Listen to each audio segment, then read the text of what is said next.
Sementara itu, saudara, Indonesia harus menerima gelombang pengungsi Rohingya yang terus berdatangan ke Aceh demi kemanusiaan dan keadilan. Hal itu disampaikan Yusuf Kala sesuai dengan pengamalan Pancasila sebagai pedoman negeri Indonesia, sila kedua. Belakangan terjadi penolakan pengungsi Rohingya oleh warga di Aceh. Penolakan pertama terjadi di Kabupaten Biren dan Aceh Utara.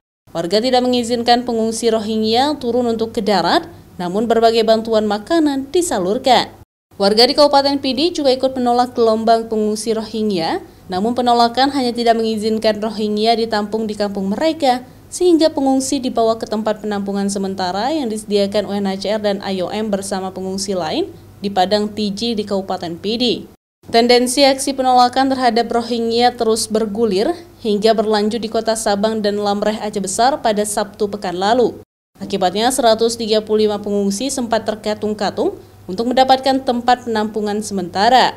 Setelah mendarat, mereka ditolak dari Lamreh Aceh Besar dibawa ke kantor Gubernur Aceh, kemudian ditolak dari kantor Gubernur Aceh, sempat dibawa ke kamp pramuka di Pidi dan Ladong Aceh Besar juga ditolak. Namun saat ini mereka ditampung sementara di gedung Balai Mesraya Aceh di depan kantor Gubernur Aceh. Kita selalu bicara Pancasila. Sila kedua mengatakan kemanusiaan yang adil dan bermartabat. Kita adil dan bermartabat. Kalau di Eropa saja pengungsi itu diterima jutaan, masa kita ribuan tidak bisa menerimanya? Tapi tentu tanggung jawab internasional juga harus tanggung jawab. Tapi juga mereka harus menyesuaikan diri dengan adat istiadat di sini. Tapi kan untuk sementara istri, dulu kita menampung 250.000 pengungsi Vietnam di Pulau, dan itu Indonesia sangat dihormati karena itu kemanusiaan.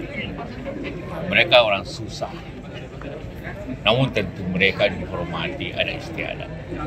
Yusuf Kala menyebutkan pengungsi Rohingya di Aceh mesti ditolong dan diterima untuk kemanusiaan karena mereka dalam kondisi sangat sulit. Namun, pengungsi Rohingya di Aceh tetap menjadi tanggung jawab internasional, serta pengungsi Rohingya di Aceh harus menaati adat dan budaya orang Aceh. Raja Umar, Kompas TV, Banda Aceh.